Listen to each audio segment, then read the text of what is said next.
Good morning. સ્વાગત છે exam today પર. ફ્રેન્ડ 10 એપ્રિલ 2025ના રિલેટિવ કરંટ અફેર્સની ડિસ્કશન આ વિડીયોમાં આપણે કરવાના છે. તો છેલ્લે સુધી વિડીયો સાથે બની રહેજો. કરંટ અફેર્સ ઇમ્પોર્ટન્ટ ટોપિક છે, દરેક એક્ઝામમાં પ્રશ્ન પૂછવામાં આવે છે. મિત્રો ટોપિક પર આવીએ. 10 એપ્રિલ 2025 ક્વેશ્ચન નંબર 1 છે, હાલમાં આંતરરાષ્ટ્રીય રોમાની દિવસ ક્યારે મનાવવામાં આવ્યો? તો મિત્રો વાત થઈ છે આંતરરાષ્ટ્રીય રોમાની દિવસની, બરાબર. દર વર્ષે એ 8 એપ્રિલે મનાવવામાં આવે છે. 8 એપ્રિલે આંતરરાષ્ટ્રીય રોમાની દિવસ દુનિયાભરમાં રોમાની સંસ્કૃતિનો જશ્ન મનાવવા માટે રોમાની લોકો દ્વારા મનાવવામાં આવે છે. ઇમ્પોર્ટન્ટ ડેટ્સની વાત થઈ. 7 એપ્રિલ વિશ્વ સ્વાસ્થ્ય દિવસ, 6 એપ્રિલ વિકાસ અને શાંતિ માટે આંતરરાષ્ટ્રીય દિવસ, 5 એપ્રિલ રાષ્ટ્રીય સમુદ્રી દિવસ, 4 એપ્રિલ આંતરરાષ્ટ્રીય ખદાન જાગરૂકતા દિવસ, 3 એપ્રિલ હિન્દી રંગમંચ દિવસ, 2 એપ્રિલ વિશ્વ ઓટિઝમ જાગરૂકતા દિવસ અને 1 એપ્રિલ ઓડિશા અથવા તો ઉત્કલ દિવસ મનાવાય. તમામ દિવસ ઇમ્પોર્ટન્ટ છે, યાદ રાખો.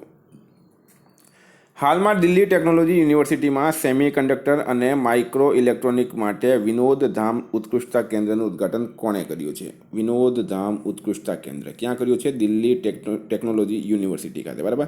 શા માટે કર્યું? સેમિકન્ડક્ટર અને માઇક્રો ઇલેક્ટ્રોનિક બનાવવા માટે. કોણે કર્યું છે? અશ્વિની વૈષ્ણવે. અશ્વિની વૈષ્ણવ કોણ છે મિત્રો? ભારતના રેલવે મંત્રી છે. સાથે આઈટી અને ટેકનોલોજી મંત્રી પણ અશ્વિની વૈષ્ણવ છે. હાલમાં રુદ્રાક્ષ બાલાસાહેબ પાટીલે ISSF વિશ્વકપ 2025માં કયો મેડલ જીત્યો છે? તો મિત્રો એમનું નામ છે રુદ્રાક્ષ બાલાસાહેબ પાટીલ, બરાબર. મૂળ મહારાષ્ટ્રના વતની છે. ગોલ્ડ મેડલ જીત્યો છે મિત્રો. શામાં જીત્યો?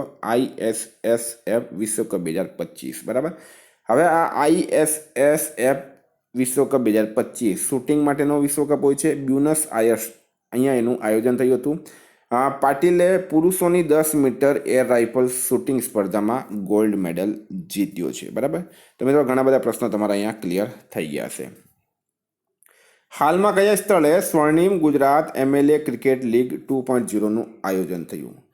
તો કયા સ્થળે સ્વર્ણિમ ગુજરાત MLA ક્રિકેટ લીગ 2.0નું આયોજન થયું? કોબા, ગાંધીનગર ખાતે, બરાબર. ગુજરાતના MLA લોકોનું આ ટુર્નામેન્ટ હતું. કોબા, ગાંધીનગર ખાતે આનું આયોજન થયું છે. મિત્રો થોડીક ગુજરાતની મેં વાત કરું તો ચોથા નાણાં પંચના અધ્યક્ષ યમલ વ્યાસ બન્યા. વહીવટી સુધારા પંચના અધ્યક્ષ હસમુખ અડિયા બન્યા. ગુજરાત વિધાનસભાના અધ્યક્ષ છે શંકરભાઈ ચૌધરી. ગુજરાત વિધાનસભાના ઉપાધ્યક્ષ છે જેઠાભાઈ ભરવાડ. ગુજરાત વિધાનસભાના વિરોધ પક્ષના નેતા છે અમિત ચાવડા. ગુજરાત વિધાનસભાના દંડનાયક છે બાલકૃષ્ણ શુક્લ. ગુજરાતના મુખ્ય માહિતી કમિશનર છે સુભાષ ચંદ્ર આર સોની. ગુજરાતના મુખ્ય ચૂંટણી અધિકારી છે હરિત શુક્લા. ગુજરાતના ડાયરેક્ટર જનરલ ઓફ પોલીસ છે વિકાસ સાય. ગુજરાત સાહિત્ય પરિષદના અધ્યક્ષ છે હર્ષદ ત્રિવેદી અને ગુજરાત સાહિત્ય એકેડમીના અધ્યક્ષ છે ભાગ્યેશ ઝા. વિદ્યાર્થી મિત્રો, specially Gujarat police constable, PSI, LRD, બેલી, મેન્સ અને GPSC માટે એક્ઝામ ટુડેનું લેટેસ્ટ એક વર્ષનું કરંટ અફેર્સ, જેમાં તમને લેટેસ્ટ 2025ની Olympic, Paralympic, Covid, IPL, GI tag, બદલાના ભારત ગુજરાતના વર્તમાન પદાધિકારી, પુસ્તક લેખક, company CEO, brand ambassador, awards GK, sports GK, G20 summit, T20 world cup, FIFA world cup, election GK, Ayodhya GK, budget 2025, Padma awards 2025, IPL 2025, champions trophy 2025. એટલે કે મિત્રો ટોપિક વાઇઝ તમને આમાં 44થી વધારે કરંટ અફેર્સની PDF, છેલ્લા એક વર્ષની લેટેસ્ટ મંથલી કરંટ અફેર્સની PDF, 10,000થી વધારે પ્રશ્નોનો સમાવેશ છે. તો PDF માટે માત્ર 250 રૂપિયા 9510411961 પર ગૂગલ પે, ફોનપે, પેટીએમ કંઈ પણ કરો, સ્ક્રીનશોટ મોકલી આપો. 2 મિનિટમાં PDF મળી જશે. કઈ તમામ એક્ઝામમાં 100% કરંટ અફેર આપણું પૂછાયું છે. ભારત ગુજરાત ઇન્ટરનેશનલ લેવલનું પૂરું કરંટ અફેર આવશે. અત્યારે STI GPSCની એક્ઝામમાં 100% કરંટ અફેર પૂછાયું હતું. હાઈકોર્ટ બેલી પ્રિલિમ્સમાં, હાઈકોર્ટ પટાવાળામાં, હાઈકોર્ટ ડ્રાઈવરમાં, DYSO તમામ એક્ઝામના સબૂત ટેલિગ્રામ ચેનલમાં મેં મૂક્યા છે. 100% કરંટ અફેર આપણું પૂછાયું છે. હાલમાં ભારત અને કયા દેશે સુપ્રીમ કોર્ટ વચ્ચે ન્યાયિક સહયોગ વધારવા કરાર કર્યો? સુપ્રીમ કોર્ટ વચ્ચે ન્યાયિક સહયોગ વધારવા ભારત અને નેપાળે કરાર કર્યો છે. તો બધા નેપાળનું કેપિટલ છે કાઠમાંડુ. કરન્સી છે નેપાળી રૂપિયા. PM છે KP શર્મા ઓલી. પ્રેસિડેન્ટ છે રામચંદ્ર પોંડેલ. હાલમાં T20 ક્રિકેટમાં 13,000 રન બનાવવા વાળા પહેલા ભારતીય ક્રિકેટર કોણ બન્યા છે? તો મિત્રો રાઈટ આન્સર છે એમાં વિરાટ કોહલી, બરાબર. વિરાટ કોહલી T20 ક્રિકેટમાં 13,000 રન બનાવવા વાળા પહેલા ભારતીય ક્રિકેટર બની ગયા છે. T20 ક્રિકેટમાં 13,000 રન બનાવવાવાળા પહેલા ભારતીય ક્રિકેટર બની ગયા છે વિરાટ કોહલી. વિરાટ કોહલી T20માં 13,000 રન પૂરા કરનાર વિશ્વનો 5મો બેટ્સમેન છે. ક્રિસ ગેલ 14,562 રન સાથે યાદીમાં ટોપ પર છે. બરાબર, એટલે એકમાત્ર બેટ્સમેન છે જેણે 14,000 રન બનાવ્યા. એલેક્સ હેલ્સ બીજા સ્થાને છે, શોએબ મલિક ત્રીજા સ્થાને છે અને કિરણ પોલાર્ડ મિત્રો ચોથા સ્થાને છે. તો ભારતીયની વાત કરવામાં આવે તો વિરાટ કોહલી પ્રથમ છે અને વિશ્વમાં તેઓ 5મા નંબરના ખેલાડી છે. હાલમાં કયા રાજ્યની સરકાર ધોરણ 9 અને 10માં ત્રિભાષા ફોર્મ્યુલા લાગુ કરશે? બરાબર, ધોરણ 9 અને 10માં ત્રિભાષા ફોર્મ્યુલા કોણ લાગુ કરશે? હરિયાણા સરકાર. હરિયાણાએ જાહેરાત કરી છે. હરિયાણાની વાત કરીએ તો હરિયાણા વિદ્યાલય શિક્ષણ બોર્ડ ભિવાનીએ સરકારી અને ગેર સરકારી સ્કૂલમાં ધોરણ 9 અને 10ની ત્રિભાષા ફોર્મ્યુલા લાગુ કરવાનો નિર્ણય કર્યો છે. મિત્રો, હરિયાણાનું કેપિટલ છે ચંડીગઢ. સીએમ છે નાયબસિંહ સૈની. રાજ્યપાલ છે બંડારુ દત્તાત્રેય. હાલમાં હરિયાણા સરકારે પોલીસ ભરતીમાં અગ્નિવીરો માટે 20% અનામતની જાહેરાત કરી. હરિયાણાના મુખ્યમંત્રીએ મિત્રો આપણે લખેલું છે, બરાબર, માહિતી પૂરી આપું તમને મેં. હરિયાણા સરકારે સન્માન સંજીવની એપ લોન્ચ કરી. હરિયાણા આંતરરાષ્ટ્રીય સરસ્વતી મહોત્સવનું આયોજન પિહોવામાં કર્યું છે. ઉત્તર ભારતની પહેલી પરમાણુ પરિયોજના હરિયાણાના ગોરખપુરમાં સ્થાપિત થશે. ભારતના પ્રથમ વિશ્વ શાંતિ કેન્દ્રનું ઉદ્ઘાટન ગુરુગ્રામમાં થયું. હરિયાણા સરકાર નીલગાયને મારવાની પરમિશન આપી છે. માટી સ્વાસ્થ્યને પ્રોત્સાહન આપવા હરિયાણામાં હર ખેત સ્વસ્થ ખેત અભિયાન શરૂ કરાયું. હાલમાં ઓમાન ઇન્ડિયા જોઈન્ટ ઇન્વેસ્ટમેન્ટ ફંડના નવા CEO કોણ બન્યા? તો ઓમાન ઇન્ડિયા જોઈન્ટ ઇન્વેસ્ટમેન્ટ ફંડના નવા CEO કોણ બન્યા છે? સતીશ ચાવા. કોણ બન્યા છે? સતીશ ચાવા રાઈટ આન્સર થશે. બરાબર. નેક્સ્ટ મિત્રો, હાલમાં ક્યાંના ઉપવડાપ્રધાન શેખ હમદાન બિન મોહમ્મદ અલ મકતુમ ભારત આવ્યા? તો UAEના ઉપવડાપ્રધાન છે મિત્રો શેખ હમદાન બિન મોહમ્મદ અલ મકતુમ. તેઓ હાલમાં ભારતની મુલાકાત પર આવ્યા. બરાબર. તો હવે UAEનું કેપિટલ છે અબુધાબી. કરન્સી છે દિરહામ. પ્રેસિડેન્ટ છે મોહમ્મદ બિન જાયદ અલ નાહયાન. પ્રથમ રાયસીના મધ્ય પૂર્વ સંમેલન અબુધાબીમાં થયું. UAEએ 2025ને સમુદાયનો વર્ષ જાહેર કર્યો છે. એર એક્સપો 2024 અબુધાબીમાં થયું. ગ્લોબલ સિટી ઇન્ડેક્સમાં દુબઈ ટોપ પર રહ્યું છે. હાલમાં RBIની 3 દિવસીય દ્વિમાસિક મૌદ્રિક નીતિ સમીક્ષા બેઠક ક્યાં શરૂ થઈ? તો મિત્રો રાઈટ આન્સર છે આમાં મુંબઈ ખાતે. બરાબર, મુંબઈ ખાતે RBI એટલે કે રિઝર્વ બેંક ઓફ ઇન્ડિયાની દ્વિમાસિક મૌદ્રિક નીતિ સમીક્ષા બેઠક શરૂ થઈ. મિત્રો, RBIની સ્થાપના ક્યારે થઈ? 1 એપ્રિલ 1935. એની સ્થાપના કોલકાતામાં થઈ હતી. હાલમાં એનું મુખ્યાલય મુંબઈ ખાતે આવેલું છે. તો મુંબઈ ક્યારે ખસેડવામાં આવ્યું? 1937માં. RBIના ગવર્નર કોણ છે હાલમાં? સંજય મલ્હોત્રા. બરાબર. હાલમાં પદ્મશ્રી રામ સહાય પાંડેનું નિધન થયું છે. પદ્મશ્રી વિજેતા હતા રામ સહાય પાંડે. બરાબર. તો એમને પદ્મશ્રી ક્યારે મળ્યો હતો? પ્રશ્ન એમ પણ બને. તો મિત્રો એમને પદ્મશ્રી મળ્યો છે 2022માં. બરાબર, 2022માં એમને પદ્મશ્રી મળ્યો હતો. 2022માં એમને પદ્મશ્રી મળ્યો છે. મધ્યપ્રદેશના સાગર જિલ્લાના હતા રામ સાહેબ પાંડે. તો એમનું નિધન થયું છે મિત્રો. એક લોકનૃત્યક હતા. હવે લોકનૃત્યક કયા હતા? તો રાઈ લોકનૃત્યક. બરાબર, આ એક યાદ રાખવાનું છે તમારે. પ્રસિદ્ધ રાઈ લોકનૃત્યક અને પદ્મશ્રીથી સન્માનિત રામ સાહેબ પાંડેનું હાલમાં નિધન થયું છે. મિત્રો, આ જે રાઈ નૃત્ય છે એ બેડિયા સમુદાયનો વિશેષ નૃત્ય છે. બેડિયા સમુદાયનો વિશેષ નૃત્ય છે. બરાબર.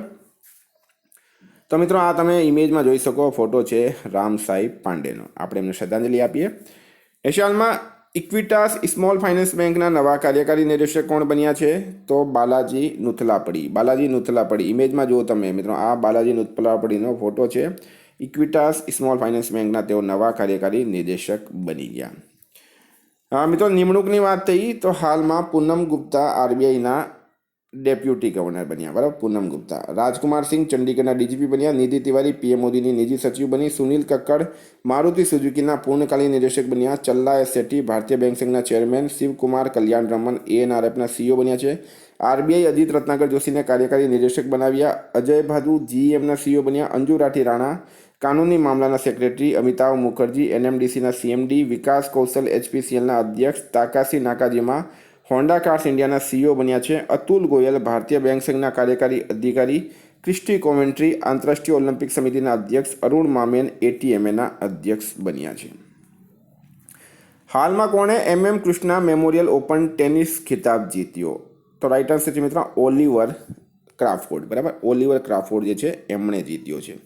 તો ઓલિવર ક્રાફોર્ડનો તમે ફોટો જોઈ શકો.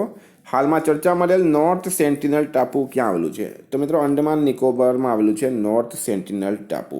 હવે આ ટાપુ ચર્ચામાં શા માટે છે? તો અહીંયા તમે ટેગલાઇન વાંચો, જ્યાં ભારતના રહેવાસીઓ પણ જતા નથી એ નોર્થ સેન્ટિનલ ટાપુ ઉપર પ્રવેશ કરનારો અમેરિકી નાગરિક પકડાયો છે. એ અંડમાનનો એક ટાપુ છે, બરાબર, જ્યાં માત્ર મોત મળે છે. ત્યાં કોઈ બહારી વ્યક્તિ જાય તો એને ફક્ત અને ફક્ત મોત મળે. ભારતની મુખ્ય ભૂમિથી અંતર 1200 કિલોમીટર છે. પોર્ટ બ્લેરથી ટાપુ 55 કિલોમીટર દૂર છે. 60 ચોરસ કિલોમીટરમાં ફેલાયેલો છે. 1956થી ભારત સરકારે આ ટાપુને આરક્ષિત જાહેર કર્યો છે, બરાબર. 2017 પછી સરકાર તેના ફોટા વિડીયો પર પણ પ્રતિબંધ મૂક્યો. એટલે કે મિત્રો એક ટ્રાઇબ્સ છે, ધ સેન્ટિનલીસ, બરાબર, ધ સેન્ટિનલીસ ટ્રાઇબ, એટલે કે આ નોર્થ સેન્ટિનલ ટાપુ પર રહે છે. એમની સંખ્યા 40થી 50ની વચ્ચે હોઈ શકે એવું અનુમાન છે. સરકારે મિત્રો ત્યાં જવા પર પ્રતિબંધ મૂક્યો છે, કારણ કે આ ટ્રાઇબ 50,000 વર્ષથી કોઈ પણ બીજા લોકો સાથે મળવા માંગતી નથી. એટલે આપણે યાદ રાખવાનું છે એક્ઝામની દ્રષ્ટિએ, નોર્થ સેન્ટિનલ ટાપુ જે છે ત્યાં ધ સેન્ટિનલીસ નામની આદિવાસી પ્રજા રહે છે, ટ્રાઇબ્સ રહે છે, અંડમાન નિકોબારમાં આવેલી છે. હાલમાં ભારત સરકારે MI-17V5 હેલિકોપ્ટરોના આધુનિકરણ માટે કોની સાથે કરાર કર્યો? તો મિત્રો ભારત ઇલેક્ટ્રોનિક્સ લિમિટેડ સાથે, બરાબર, ભારત ઇલેક્ટ્રોનિક્સ લિમિટેડ સાથે કરાર કર્યો છે. કોણે? ભારત સરકારે. આ મિત્રો ફોટો જો તમે MI-17V5 હેલિકોપ્ટરનો ફોટો છે. હાલમાં ભારત UK આર્થિક અને નાણાકીય વાર્તાનો 13મો સંસ્કરણ ક્યાં આયોજિત કરાશે? તો મિત્રો લંડનમાં કરાશે. ભારત UK આર્થિક અને નાણાકીય વાર્તાનો 13મો સંસ્કરણ.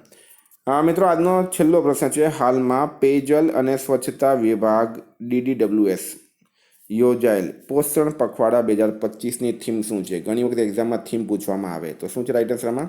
શુદ્ધ જળ અને સ્વચ્છતાથી સ્વચ્છ બચપન, બરાબર. મિત્રો આનું આયોજન 8થી 23 એપ્રિલ 2025 સુધી કરવામાં આવશે. તો વિદ્યાર્થી મિત્રો આ હતા કરંટના પ્રશ્નો. વાત કરી આપણે રિવિઝનની. તો મિત્રો આપણે આવી ગયા છે 9 એપ્રિલ 2025 રિવિઝન પર. વિશ્વ સ્વાસ્થ્ય દિવસ ક્યારે મનાવવામાં આવ્યો? 7 એપ્રિલે. હાલમાં કયા દેશે COP30થી પહેલાં વૈશ્વિક જળવાયુ પરિષદનો પ્રસ્તાવ મૂક્યો? બ્રાઝિલ રાઈટ આન્સર છે. હિતેશ ગુલિયાએ વિશ્વ મુક્કેબાજી કપ 2025માં કયો મેડલ જીત્યો? ગોલ્ડ મેડલ જીત્યો છે એમણે. ગુજરાતમાં કયા શહેરમાં વાણિજ્યિક કોલસા ખાણ હરાજી પર રોડ શો યોજાયો? તો મિત્રો એ યોજાયો છે ગાંધીનગર ખાતે, બરાબર. ગાંધીનગર આમાં રાઈટ આન્સર થશે. ગાંધીનગર ખાતે યોજાયો. કયા રાજ્યની સરકાર પોલીસ ભરતીમાં અગ્નિવીરો માટે 20% અનામતની જાહેરાત કરી? તો મિત્રો આમાં હરિયાણા રાઈટ આન્સર છે. ભારતનો વિદેશી મુદ્રા ભંડાર કેટલા બિલિયન ડોલર વધીને $665.4 બિલિયન થયો? 6.6 રાઈટ આન્સર છે. ભારત અને કયા દેશે ભવિષ્ય માટે ઐતિહાસિક રક્ષા સમજોતા પર હસ્તાક્ષર કર્યા? તો મિત્રો શ્રીલંકાએ કર્યા. હેરી બ્રુક કયા દેશની વનડે અને T20 ટીમના કેપ્ટન બન્યા છે? તો મિત્રો ઇંગ્લેન્ડ રાઈટ આન્સર છે. હાલમાં ભારતની કયા સંગઠનના વિશેષજ્ઞ સમૂહના સદસ્યના રૂપમાં 2025-27 કાર્યકાળ માટે પસંદગી થઈ? તો ઇસાર રાઈટ આન્સર થશે. કોણે જાપાની ગ્રાન્ડ પ્રિક્સ 2025 જીતી? તો મેક્સ વર્સ્ટેપને જીતી. દ્રૌપદી મુર્મુ સાથે ગુજરાતના કયા સાંસદ 2 દેશોની યાત્રા પર ગયા છે? તો ધવલ પટેલ રાઈટ આન્સર છે. વલસાડના અને ડાંગના સાંસદ છે. ડાંગ વલસાડના સાંસદ છે ધવલ પટેલ. કોણે AIની પ્રતિસ્પર્ધામાં પોતાની સ્થિતિ મજબૂત કરવા એલ લામા 4 લોન્ચ કર્યો છે? તો મેટાએ કર્યો મિત્રો. કયા રાજ્યમાં 2 હડપ્પા સ્થળોને સંરક્ષિત પુરાતાત્વિક સ્મારક જાહેર કર્યા? હરિયાણામાં. કયા છે? મિત્તાથલ અને ટીગરાના, ભિવાની જિલ્લામાં. ઓડિશાના સુંદરગઢમાં 2 દિવસીય વિશાળ આરોગ્ય શિબિરનું ઉદ્ઘાટન કોણે કર્યું છે? જુએલ ઓરામે કર્યું. હાલમાં કયા દેશે રાષ્ટ્રપતિ દ્રૌપદી મુર્મુને સિટી કી ઓફ ઓનર સન્માન આપ્યો છે? તો મિત્રો પોર્તુગાલ રાઈટ આન્સર છે, બરાબર. પોર્તુગાલમાં લિસ્બન શહેરમાં. અરવિંદ સિંહ મેવાડનું નિધન થયું છે. તેઓ કયા રાજ્યના રાજવંશથી સંબંધિત છે? રાજસ્થાનના મેવાડમાં. ઇન્ટરનેશનલ એસ્ટ્રોનોમિકલ યુનિયને શનિ ગ્રહ માટે કેટલા નવા ચંદ્રોને માન્યતા આપી? 128. મિત્રો ગઈકાલે પ્રશ્ન પૂછાયું, ગુજરાતના કયા જિલ્લામાં માધવપુરનો ઘેડ મેળો શરૂ થયો? તો રાઈટ આન્સર તો મિત્રો આમાં પોરબંદર. આજનો પ્રશ્ન છે, જમ્મુ કાશ્મીર અને લદ્દાખ હાઈકોર્ટના મુખ્ય ન્યાયાધીશ કોણ બન્યા છે? એનો જવાબ તમારે કમેન્ટ બોક્સમાં જણાવવાનો. વિદ્યાર્થી મિત્રો વોટ્સઅપ ટેલિગ્રામની લિંક ડિસ્ક્રિપ્શન બોક્સમાં આપી છે. PDF માટે 9510411961 પર કોન્ટેક્ટ કરો. Thank you. ફરી મળીશું. જય હિન્દ, જય ભારત.